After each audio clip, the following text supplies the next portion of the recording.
by all public servants.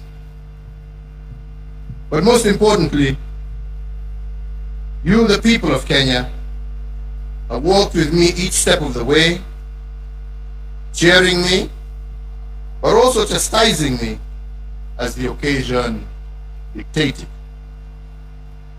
To you all and to all those who have served with me during my tenure as president, please accept my immense and deep gratitude. So fellow Kenyans, tomorrow's inauguration, the last step in a process of electioneering, is a moment for us to come together as one people to pursue the promise of Kenya as destined by God. This afternoon, ahead of tomorrow's inauguration, I hosted the incoming president, Dr. William Ruto, here at State House, Nairobi. As you are all aware, the transition process commenced on the 12th of August, 2022, and over the last few weeks, the doors of State House and the office of the President have been open to the technical teams from the office of the President-elect so as to facilitate a smooth transition and handover of power. This afternoon's meeting between the President-elect and myself is the final step in that process. Fellow Kenyans, the work of building a nation is a continuous endeavor passed from one generation to another, from one administration to the next. And this in an unbroken chain that seeks to progressively build a more united, equitable, and prosperous Kenya. On my part, as head of state and government, I hand over leadership of a nation that has undergone consequential transformation over the last decade in every aspect of our national life. With the mandate you bestowed upon me, my administration, together we have fostered an integrated devolution as a way of life in our country. We have reinforced our educational and technical excellence, and we have also successfully led the nation through the worst global health crisis in over a century. We also turned a number of challenges that we inherited and those that emerged during our tenure into areas of opportunity for a better Kenya. The baton we received from the late President Mwai Kibaki was carried through. We built on his legacy and indeed on those of the previous two administrations in every area of public life. We built on the late President Daniel Arap Moi's love for education that was further built upon as free primary education by President Mwai Kibaki. And with the mandate that you gave me, we institutionalized free secondary education, thus heralding a 100% transition from primary to secondary education. To further enhance the competitiveness of our workforce, we have placed the nation on a pathway to competency-based curriculum, which institutionalizes a system that seeks to nurture creativity and innovation in our children. Aware that insecurity can break the chain of our national development and deter the realization of the national anthem's promise of plenty within our borders, we have built on the work done and created a much improved security environment. Critically, we muted the wave of terror attacks that had placed a stranglehold on our nation, reduced crime rates, and secured significant progress in terms of illicit trade in firearms and other long-standing security challenges.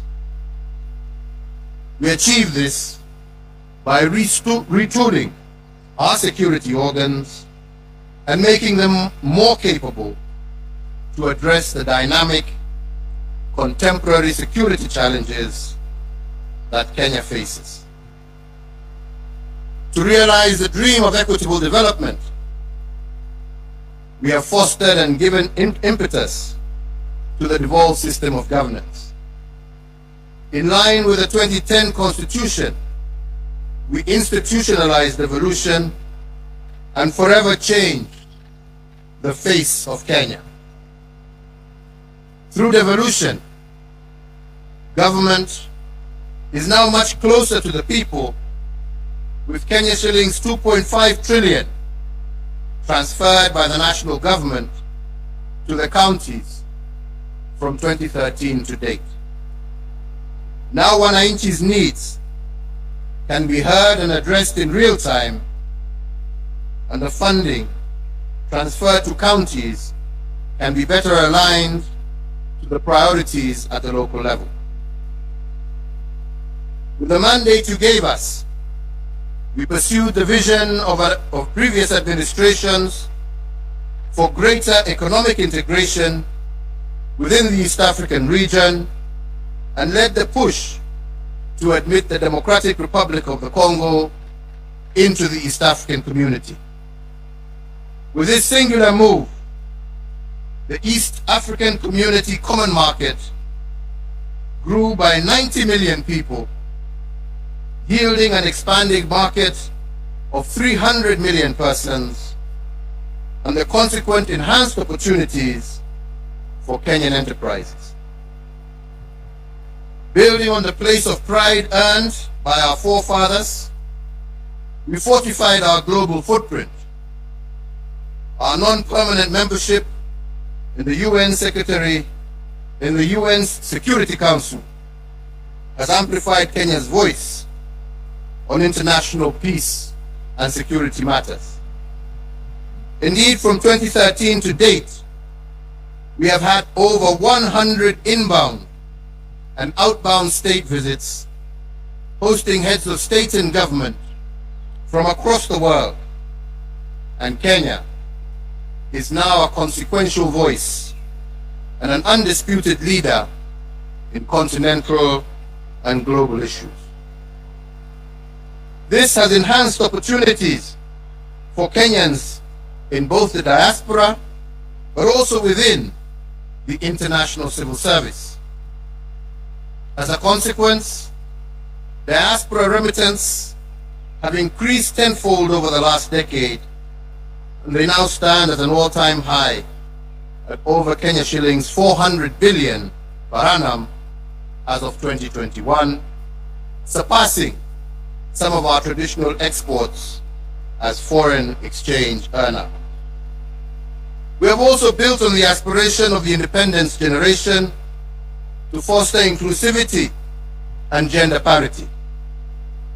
We have furthered the pioneering spirit of the second administration that elevated women leadership, and in an unbroken chain built on the progress made under the third administration, and we have vastly expanded women's participation in governance and significantly increased the number of women in cabinet and in senior ranks of government, as well as our security organs.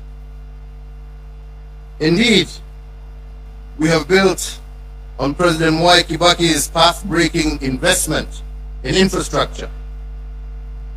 We hand over 11,500 kilometers of newly tarmac roads under our administration, doubling the number of kilometers constructed from the dawn of the Republic to 2013. My administration has upgraded Kenya's infrastructure in terms of roads, ports, bridges, fiber optics, power generation and transmission, and as a result, Kenya now stands out as an investment destination of choice and a continental as well as a global hub. In enhancing service delivery, with the mandate you gave us, we also transformed the way government services reach the mwananchi. We did this through the introduction of Huduma Centers and the e-Citizen online platform, which together have made access to public services a fast and pleasant experience, and not the toll that every citizen had to endure in the past to obtain basic services. Now passport applications, birth certificates, marriage certificates, business registration, driver's licenses, and so many others can be done online from anywhere in the world. As a digital government, we successfully transitioned from analog to digital television and radio, resulting in the country today being home to 130 TV stations, up from 14 in 2013, and 204 radio stations, up from 130 in 2013. These figures do not factor the massive expansion in the digital space that has seen many hundreds of thousands of Kenyans successfully monetize various digital communication avenues.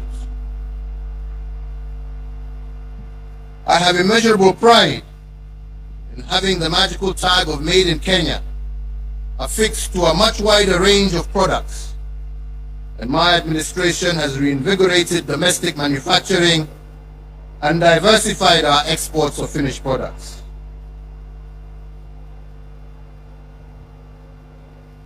From my predecessor, President Mwai Kibaki, we picked up a country that was the 12th largest economy in Africa to its current position as Africa's 6th largest economy. We have almost tripled the wealth of our nation from a GDP of 4.5 trillion in 2013 to close to 13 trillion currently. Consequently, the income per capita also rose sharply from Kenya shillings 127,065 per person in 2013 to Kenya shillings 245,045 per person in 2021. This has seen Kenya graduate from a lower middle income country, and it is notable that if we continue on this growth trajectory, what this means is that by next year, we will join the league of truly middle income countries. In another milestone as a mark of the growth that we have experienced, our tax revenues have more than doubled from slightly above Kenya shillings 800 billion in the financial year 2012-2013 to Kenya shillings 2 trillion in the financial year 2021-2022. The dream of our forefathers was to rid the country of disease, ignorance, and hunger. And to bring the nation closer to this goal, in addition to the educational gains I highlighted earlier, we have connected more than 13 million Kenyans to clean water and registered a 400% growth in the number of Kenyans issued with NHIF cards, with 17.1 million Kenyans currently issued, compared to 4.4 million issued as at April 2013. To enhance access to healthcare, we have constructed countrywide an additional 1,912 healthcare facilities across all levels of care, representing a 43% increase in the total number of public health facilities in the country. These facilities range from the recently commissioned modern state-of-the-art Level 6 Kenyatta University Teaching, Referral and Research Hospital to health centers and dispensaries at the village level. So fellow Kenyans, Every administration has added arrows to our national quiver in energy production. When I took the oath of office in 2013, Kenya's total grid was 1,300 megawatts. This now stands at 2,700 megawatts. But even as we doubled power production, we ensured that our exploits did not break the intergenerational chain of sustainable development. Thus, 80% of the power that Kenya generates is green energy, propelling Kenya to an unenviable position as a continental leader and a pioneering global role model in the generation of green energy. To share in this plenty with all Kenyan families, we have tripled the number of households with access to electricity by connecting an extra 6.3 million households, up from 2.3 million households in 2013. So I therefore hand over in an unbroken chain a country that has connected more people to electricity, more homes to electricity, than any other country in Africa over the last decade. We also heeded that intergenerational call to be conscious, to conserve our heritage and splendor, so as to pass it on to future generations in as good a state as it was given to us, if not better. We have done this by leading a planting campaign where 1.34 billion trees have been planted, moving our forest cover from 6.99% in 2013 to 8.83% in 2022, and increasing our tree cover from 12.3%, that's surpassing the set constitutional threshold of 10% in a record 5 years. As a result of our conservation efforts and other legal and institutional reforms, we have also recorded the lowest levels of poaching in our nation's history, and thus registering the highest wildlife population for our Big Five and a majority of other wildlife species that share Kenya with us. So, fellow Kenyans, while we have made remarkable progress, it is also important that I note and appreciate that building a nation is a journey.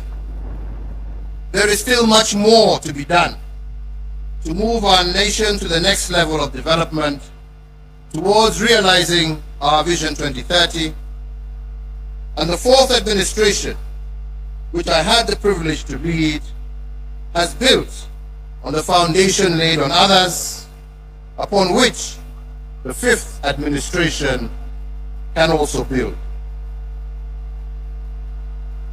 So, fellow Kenyans, let me conclude by saying that to serve one's country is the greatest honor any citizen can receive.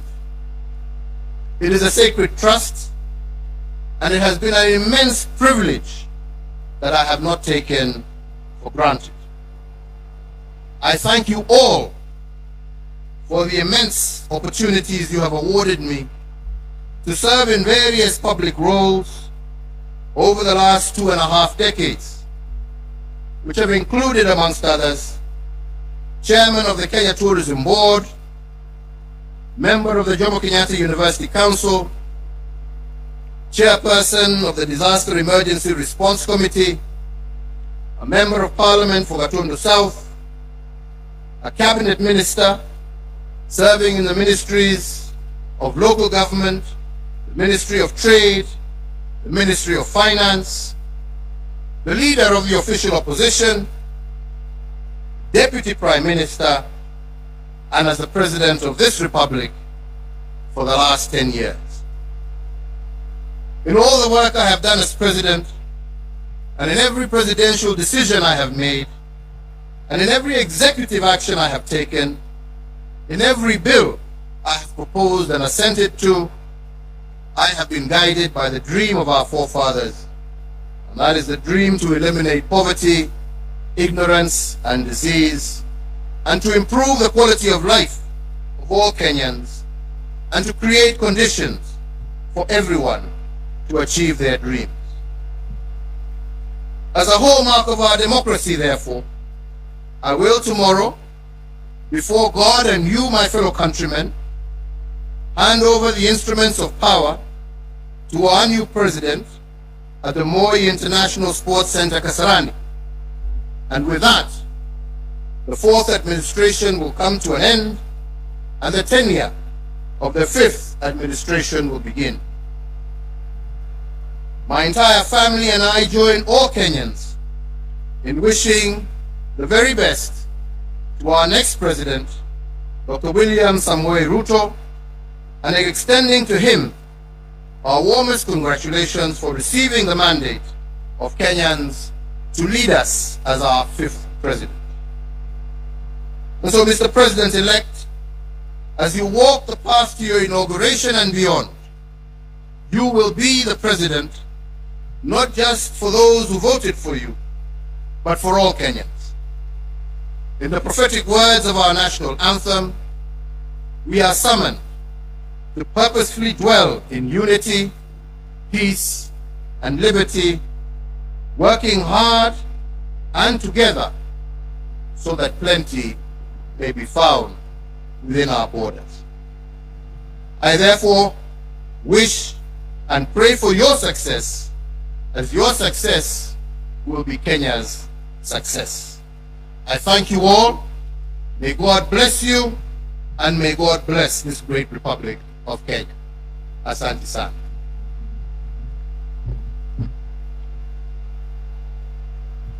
Thank you.